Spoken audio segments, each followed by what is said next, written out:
La luz del atardecer caía con una suavidad dorada sobre las estructuras de piedra dura, transformando el paisaje prehistórico en un escenario de tranquilidad y calma hogareña. En la residencia de los Picapiedra, el ambiente estaba cargado de una cotidianidad reconfortante, aunque siempre salpimentada por el carácter vibrante de sus habitantes. Pedro Picapiedra, un hombre de gran corazón y temperamento impulsivo, se encontraba en medio de una de esas tareas que definen la paternidad. Sostenía con cuidado un cuenco tallado en roca sólida, observando con una mezcla de orgullo y diversión a su pequeña hija, Pebbles. A su lado, Vilma, su esposa, siempre paciente y con una sabiduría que equilibraba las excentricidades de su marido, vigilaba la escena con una sonrisa cómplice. Este es el último, anunció Pedro con una voz profunda, refiriéndose a los últimos restos de la cena. Dio las gracias a Henry, el pequeño dinosaurio que ayudaba en las labores domésticas, cuyo esfuerzo incansable era la columna vertebral de la limpieza del hogar. Vilma observó a su esposo y con un tono lleno de intuición femenina, comentó que cuando Pedro se reía de esa manera, siempre significaba que algún problema estaba por asomarse en el horizonte. Pedro, intrigado por el comentario, preguntó de qué se reía tanto, a lo cual ella respondió simplemente que se trataba de vino. El ambiente se tornó juguetón cuando mencionaron que alguien estaba tratando de salir a enterrar su hueso, una actividad muy propia de las mascotas de aquella época. Pedro, siempre dispuesto a ayudar aunque a veces de manera algo torpe, pidió auxilio para salir del paso, mientras bromeaba diciendo que a ese vino le encantaría vivir en un cementerio. La competencia y el juego eran parte de su lenguaje amoroso. Pedro exclamó con entusiasmo que él iba a ganar, instando a su amor, Vilma, a seguir adelante. El momento central de la tarde era alimentar a Pebbles. Vilma, con una voz melodiosa y maternal, animaba a la niña a comer su sabroso potaje de cactus. Abre la boca, decía con ternura, recordándole a la pequeña que aquel alimento era fundamental para su crecimiento, pues contenía mucho calcio y vitaminas esenciales. Mira cómo le gusta a mami, insistía Vilma, demostrando que el potaje de cactus era verdaderamente delicioso. Pebbles, con sus grandes ojos curiosos, observaba a sus padres. Vilma, viendo una oportunidad para involucrar a Pedro en el proceso, le preguntó si quería ser él quien le diera el potaje a la niña, afirmando que Pebbles siempre comía mejor cuando su padre tomaba la cuchara de piedra. Pedro, inflado de orgullo, aceptó el reto asegurando que conmigo no puede ponerse sus moños porque soy muy enérgico. Mientras Vilma se encargaba de recoger la mesa, Pedro inició su rutina de juegos para convencer a la bebé. Entre rimas y risas, se preguntaba si el sabor sería de melón, de sandía o quizás de la vieja del otro día. Al probar un poco para animarla, Pedro exclamó que le sabía como a lentejas con chorizo, algo verdaderamente exquisito para el paladar de un hombre de las cavernas. El cuenco quedó vacío rápidamente y Vilma, asombrada, reconoció que Pedro realmente conocía el modo de tratar a su hija. Sin embargo, la comunicación con una bebé que aún no hablaba presentaba sus desafíos.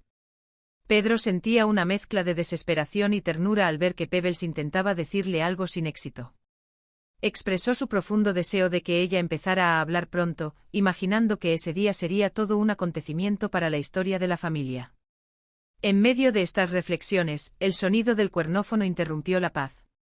Era Betty Marmol. Vilma informó a Pedro que Betty y Pablo vendrían a visitarlos.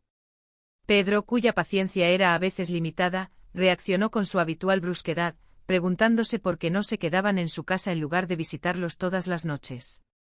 Vilma, con suavidad, le recordó que los Marmol adoraban a Pebbles y solo querían compartir tiempo con ella.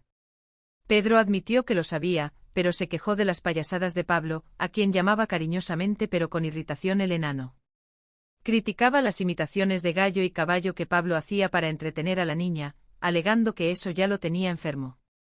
En un momento de torpeza, Pedro hizo llorar a Pebbles, lo que Vilma interpretó como una señal de que la niña estaba aburrida de las futuras payasadas de Pablo. Pedro, en un arranque de mal humor, juró que si Pablo venía esa noche con sus chistes, lo pescaría por el pescuezo y lo lanzaría a media calle. Cuando los Marmol llegaron, el ambiente se tensó de inmediato. Pablo, siempre alegre y ajeno al mal humor de su amigo, saludó efusivamente. Pedro se escondió detrás de la puerta en un gesto infantil, lo que Pablo calificó como algo tonto. Betty tomó a Pebbles en brazos, y Pablo comenzó su habitual rutina de sonidos de animales. Soy un gallo, ahora soy un caballo, decía con entusiasmo. Pedro, incapaz de contener su irritación, explotó. Ordenó a Pablo que desapareciera, que se fuera largo de allí, ignorando incluso los recordatorios de que Pablo era el padrino de la niña. La situación escaló hasta que Pedro pidió a Betty que se reuniera con su cónyuge y se marcharan. Vilma quedó horrorizada ante la grosería de su marido. Mientras los Marmol se alejaban, sintiéndose profundamente heridos por el rechazo de quienes consideraban sus mejores amigos, Pedro se dio cuenta lentamente de la magnitud de su error. Vilma le recriminó duramente su comportamiento, recordándole que ellos tenían la bendición de una hija mientras que los Marmol no. Pedro, sintiéndose como un escarabajo pisado y hediondo, aceptó las críticas de su esposa. Ella, a pesar de todo, le confesó su amor después de enumerar sus defectos: celoso, irreflexivo, vanidoso, déspota y de mal carácter. Decidido a enmendar el daño, Pedro corrió a casa de sus vecinos. Encontró a Pablo y Betty sumidos en la tristeza, reflexionando sobre su propio deseo de ser padres. Pedro pidió perdón de rodillas, calificándose a sí mismo como un patán. La reconciliación fue genuina. Pablo, con su humor característico, aceptó las disculpas, pero añadió que Pedro también era estúpido y un escarabajo, aunque no necesariamente un patán. Esa noche, bajo el manto estrellado de Piedradura, una estrella fugaz cruzó el firmamento.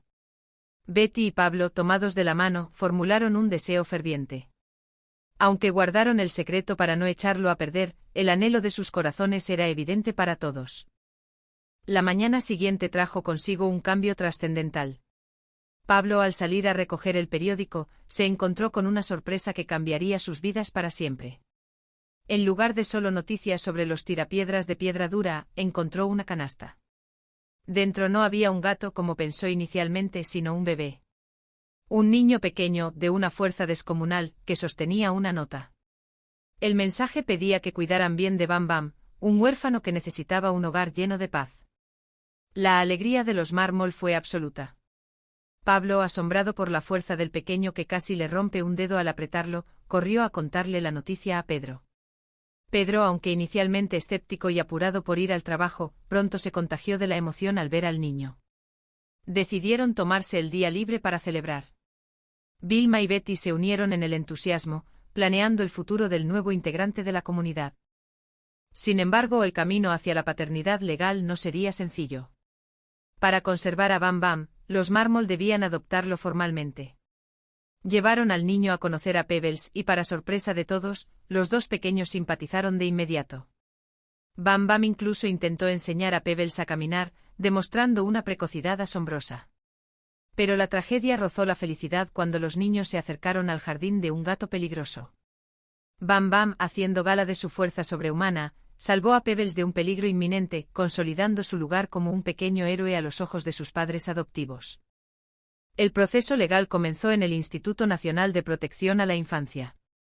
Los trámites fueron lentos y angustiantes. La ley dictaba que el bebé debía permanecer bajo custodia de la ciudad mientras se verificaba la reputación de los adoptantes. Una semana después, la noticia que recibieron fue devastadora: su solicitud había sido rechazada. Bam Bam iba a ser entregado a otra pareja, la poderosa y adinerada familia Rockefeller. La tristeza se apoderó de la casa de los Marmol. Pedro, viendo el sufrimiento de sus amigos, intentó consolarlos, pero Betty solo quería a su hijo. Decidieron pelear en la corte buscando el consejo legal del señor Zamburguesa, quien les habló de conceptos legales complejos